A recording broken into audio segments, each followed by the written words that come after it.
ሰላም ጤና ይስጥልኝ አድማጭ ተመልካቾቻችን፣ ይህ ቁም ነገራም የተሰኘው የዩቲዩብ ዝግጅታችን ነው። በዛሬ አሳፋይሉ የዕለት ጥያቄያችንን አትንሳን በሚል ርዕስ ስር ያሰፈረውን እንደሚከተለው እናቀርብላችኋለን።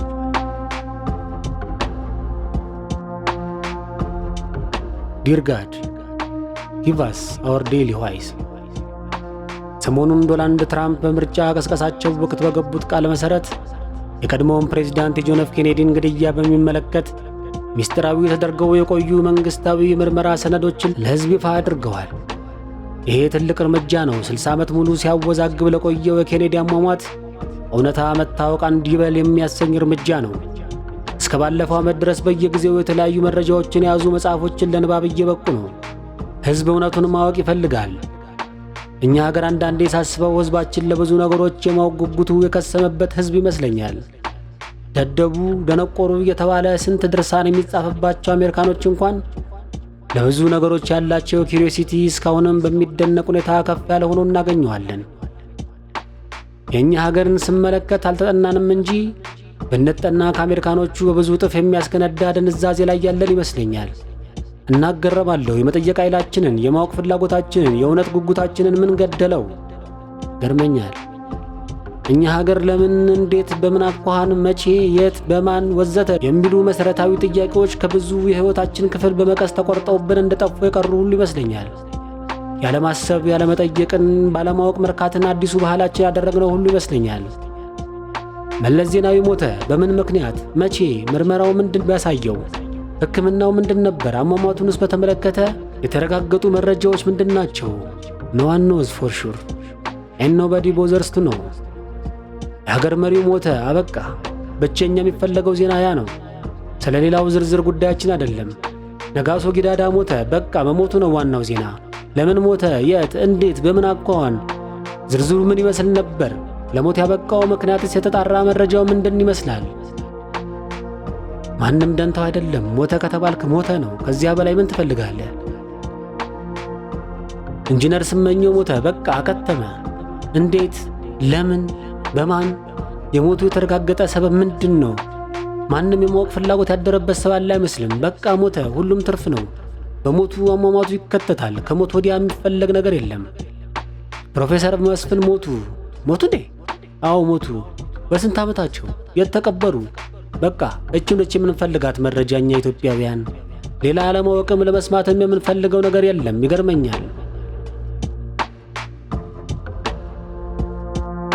በብዙ ነገሮቻችን የቀደሙት ትውልዶቻችን የነበራቸውን ግዙፍ የመጠየቅ አቅም፣ የማወቅ ፍላጎትና ተነሳሽነት ሂደት አጥተነዋል።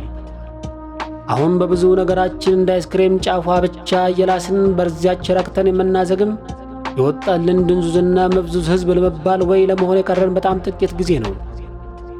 ይሄ ደግሞ የኢትዮጵያውያን ጠባይ በሀገር ውስጥ ባለው ሰዎች ላይ ብቻ አይደለም፣ በየትም ዓለም ላይ ባለ ኢትዮጵያዊም ላይ በጉልህ የሚታይ ጠባይ ነው። አሜሪካ ውስጥ በሆኑ ነጭ አክራሪዎች ለተገደለ ሙሉጌታ ሥራው ስለሚባል አንድ ሰው ወይም ኢትዮጵያዊ ፈረንጆቹ ሙሉ መጽሐፍ ጽፈዋል። ሙሉ መጽሐፍ፣ ታሪኩን፣ አሟሟቱን፣ ማስረጃዎቹን፣ የፍርድ ሂደቱን፣ ከመሞቱ በፊት ከሞተ በኋላ ያሉትን ዝርዝር ነገሮች።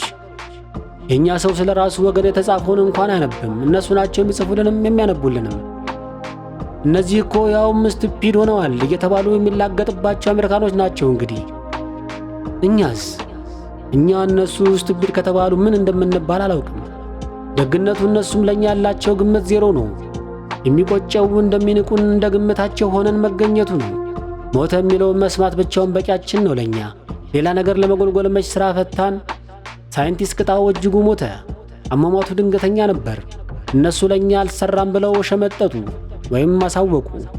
እንዲያ በድፍን ኢትዮጵያ መነጋገሪያ የነበረ የአደባባይ ሰው በድንገት ሲሞት ዝርዝሩን አጣርቶ አጥንቶ ተከታትሎ መረጃዎችን አሰባስቦ ያልተረጋገጡ ነገሮችን አጣርቶ ጨማምሮ የሚነግረን አንድ ወገን የሆነ ኢትዮጵያዊ፣ አንድ ተቋም፣ አንድ ሰው፣ አንድ ሙሉና እውነተኛ የሕይወት ታሪክ መጽሐፍ እንዴት ይጠፋል? የእኛ ስሜት ማጣት። በቃ ከቦንጋ ተነስቶ አሜሪካ ኖረ፣ ሞተ። ምን ትፈልጋለህ? በቂ አይደለም ይሄ? ግን እኛ ኢትዮጵያውያን እንዲህ በደልነው እንዴት ነው? እንዴት እዚህ ደረጃ ላይ ተገኘን? ትልቅ ጥናት የሚያሻው ጉዳይ ይመስለኛል። በተለያየ ጊዜ በየሀገሩ የተለያዩ የኢትዮጵያውያን ድንገተኛ አነጋጋሪና አሰቃቂ ሞቶች መሰወሮች፣ ዜናዎች እንደማንኛውም ዜና ይሰማሉ። በቃ ከተመ፣ በዚያው ያከትማል ነገሩ። እገሊት የምትባል ኢትዮጵያዊት ከዚህ ዩኒቨርሲቲ ጠፍታ በስንተኛው ቀን አስክሬኗ ተገኘ። ጉዳያችን አይደለም። የዚህ አይነት ዜናዎች ስንት ናቸው? እንዲህ ባለው ቀን መልካቸው ኢትዮጵያውያን ሳይሆኑ እንደማይቀር የተገመቱ 40 ስደተኞች የተሳፈሩባት ጀልባ በሜዲትራኒያን ላይ ሰመጠች። እነማን ናቸው እነዚያ መልካቸው ኢትዮጵያውያንን የሚመስሉ ሟቾች? ስንት ነበሩ የተሳፈሩት? ከየት ወዴት? እንዴት? እያንዳንዱ ስም ያለው ሰው የራሱ ትልቅ የሚነገር ታሪክ አለው። እኛ ግን ጉዳያችን አይደለም። we are totally insensitive to know any further details about anything። ልክ ሞቶ መገኘት ብቻውን ብቸኛው ተፈላጊና መታወቅ ያለበት ነገር አድርገን የደመደምን ነው የሚመስለው።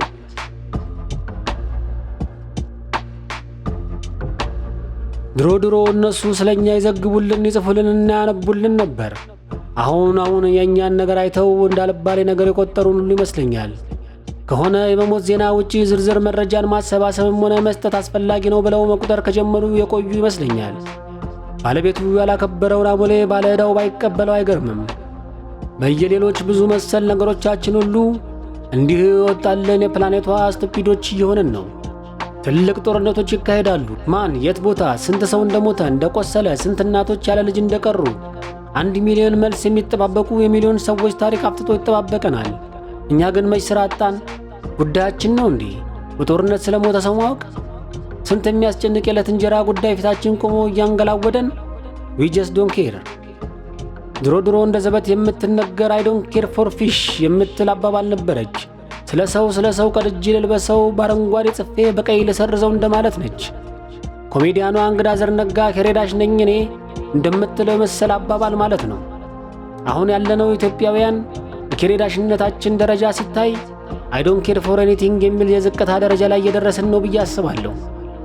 ትናንት ደግሞ ለሁለት ተከፍለን እሰይ ሞተልን እና ወገን ሞተብን እየተባባልንበት ያለነው ሰለሞን ተካልኝ ደግሞ የህይወትን ከንቱነትና ጭርነት ዘና ማለት እንደሚያስፈልግ ሲሰብክ ታየበት ቪዲዮ በምን ያህል ቀን ወይ ሰዓታት ርቀት እንደሆነ በማይታወቅ መልኩ ሞተ የሚለው ዜና አገሩን አጥለቀለቀው። ግን ሰለሞን እንዴት ሞተ? መቼ? በየትኛው ቅጽበት? የት? በምን ምክንያት? አሟሟቱ እንዴት ነበር? ለሞት ያበቃው ምንድነው? ህይወቱ ምን ይመስል ነበር? ቤተሰቡ ህይወቱ ከውልደቱ እስከ ህልፈቱ እንዴት ነበር? ይሄ ሰው ለሚታወቅበት አቋሞችና አስተሳሰቦች ሰበብ የሆኑት ነገሮች ምንድናቸው? ግን ምንድን ነበር ነገሮች የሚገፋው ሎጂክና አስተሳሰብ? ቀልዳለህ? መች ስራ አጣን እኛ ስለ እነዚህ ነገሮች ለመጠየቅና ለማወቅ? በቃ ሞተ አይበቃም? በዓለም ደደቡ ደነቆሩ እየተባለ ስንት የሚፈተልባቸውና የሚሳለቅባቸው አሜሪካኖች እንኳን አልኩ እኮ ከ60 ዓመት በፊት የሞተ ፕሬዝዳንታቸውን አሟሟት እስካሁን ጎራ ለይተው ይጽፋሉ፣ ያጠናሉ፣ አዳዲስ መረጃ ያነፈንፋሉ፣ ያነባሉ፣ ያወራሉ። ከ60 ዓመት በፊት የተያዙ የምርመራ ፋይሎች አሁን ለህዝቡ እንደ ገጸ በረከት ይቀርባሉ። እነሱ እንኳን ዝርዝሩን እውነት ለማወቅ ይፈልጋሉ። እኛስ ፍርዱን ለራሳችን መተው ይሻላል።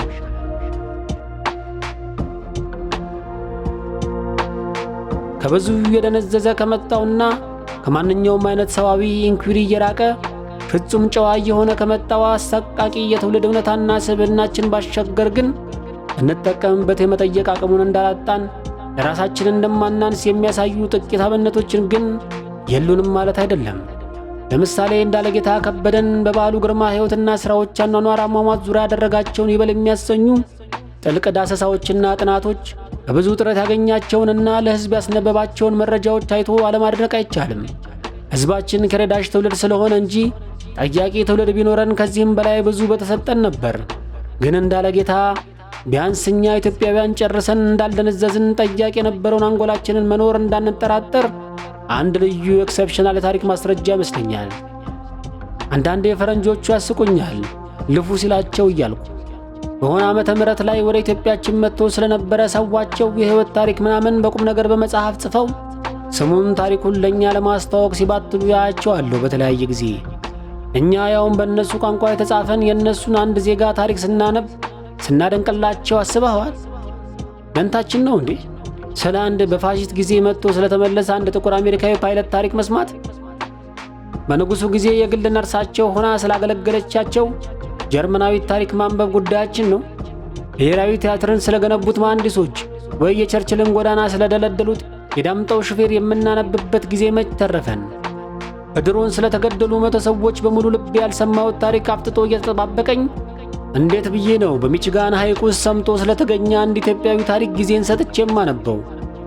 ሶዶሬ ላይ ከመኪና ወርዶ ስለተገደለ ምስኪን አርቲስት ምንም ፈርዘር ለማወቅ ቅንጣት ፍላጎት ያላደረብህን ሰው እንዴት ብሎ ፍልስጤም ውስጥ ስለተገደለ አርቲስት የሚያወራ ታሪክ ኢንተረስትህን ሊቀሰቅሰው የሚችለው? ሊሆን አይችልም። The part of us that's interested in and inquires about humans other than ourselves is as good as dead. እኛ የዛሬ ኢትዮጵያውያን አሁን ያለንበት የአመለካከት ደረጃና የምንገኝበት የኬሬዳጅ ዘመን ሐቅ ይኸው ነው። ያሸማቅቃል፣ ግን ሐቁ ይኸው ነው።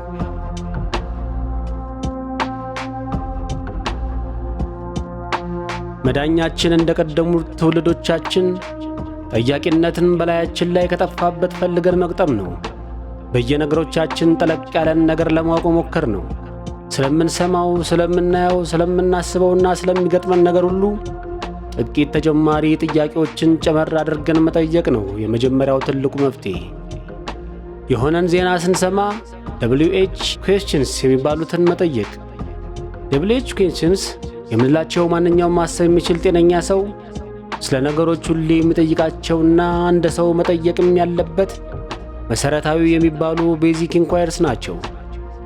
what፣ when፣ where፣ who፣ why፣ how፣ which እና የመሳሰሉትን መሰረታዊ ጥያቄዎች በየዕለቱ በሚገጥሙት ነገሮች ላይ የማይጠይቅ እና ምላሹንም ለማግኘት የተወሰነ ፍላጎት እንኳን በውስጡ ያልተፈጠረበት ሰው ካለ ከኖርማሉ ማለትም ከሙሉ ከጤነኛው ሰው የጎደለው አንድ የአንጎል ወይ የአትኩሮት እክል አለበት ማለት ነው። ስለሆነ ነገር ጫፉን ስትነግረው እነዚህን ጥያቄዎች በራሱ በውስጡ የማያብላላ የማይጠይቅ በውስጡ የማይፈጠሩበት ሰው ካለ ያ ሰው ኖርማል ንቃተ ህሊና ካላቸው ሰው በታች ያለ ድንዙዝ ሰው ነው የሚሉን ሳይንቲስቶቹ። ይህን የሶሻል ሚዲያ የቪዲዮ ጌሞችና የቴሌቪዥን ፊልሞች ዘመን የዞምቢነት ዘመን ብለው የሚፈርጁት ብዙ ስለ ዘመናችን ሰው የተመራመሩ ሳይንቲስቶች አሉ። ብዙ ድርሳናት የጻፉበትም የተረጋገጠ ጉዳይ ነው። ዛሬ ብዙ ሀገሮች ደንገጥ ብለው የትምህርት ስርዓታቸውን ልጆቻቸውን የበለጠ በዙሪያቸው ካሉ ነገሮች፣ ሰዎችና መረጃዎች ጋር አክቲቭሊ ኢንጌጅ የሚያደርጉበት፣ ክሪቲካል ጥያቄዎችን የሚጠይቁበት፣ የሚመራመሩበት እንዲሆን አድርገው እያስተካከሉት ነው። በብዙ መልኩ ዞምቢነት ያፈጠጠ የትውልድ አደጋ መሆኑን ተረድተውታል። ምዕራቦቹ አሁን ከውጭ ሰው እያስመጡ ብዙ ነገራቸውን ማኔጅ እያደረጉ ነው። ወደፊት ሀገር ተቀብሎ ለወገን አስቦ የሚያስተዳድር ሀገር የሚረከብ የሚያስብ ተተኪ ትውልድ እንዳያጡ እየሰጉ ባላቸው አቅም ሎወር ግሬድ ሕፃኖቻቸው ላይ አተኩረው አጥብቀው እየሰሩ ናቸው። እኛም ከዞምቢነቱ ድግስ መቋደስ የቀረልን አይመስለኝም። ግንባር ቀደም ተሰላፊዎች እንዳንሆን ነው መፍራት። በዚሁ ኬሬዳሽነታችን ከቀጠለን አይቀርልንም። ፈጣሪ ሰውረን። እስካሁን ያቆየን ምናልባት ጥልቅና ሰፊ በቀላሉ ተነቅሎ የማይጣል ነባር መሰረት ስላለን ሊሆን ይችላል። የገጠር ሰዎችን አኳኋን ልብ ብለህ ተመልክተው ታውቃለህ? እንደ ሕፃን ልጅ ያለ ኪዩሪዮሲቲ ያላቸው የገጠር ሰዎች ስለምንም ነገር ብትነግራቸው ደጋግመው ጥያቄዎችን ያቀርቡልሃል። አንዳንዴ ጅል መስለው ሊታዩም ይችላሉ፣ ግን ጅልነት አይደለም፣ ኪዩሪዮሲቲን አለማጣት ነው። ከተሜው በግርግር ያጣውን ልብ ብሎ ትክ ብሎ ማየት፣ መስማት፣ መጠየቅ፣ ለማወቅ መፈለግ እነሱ ጋር እያገኘኸው ነው።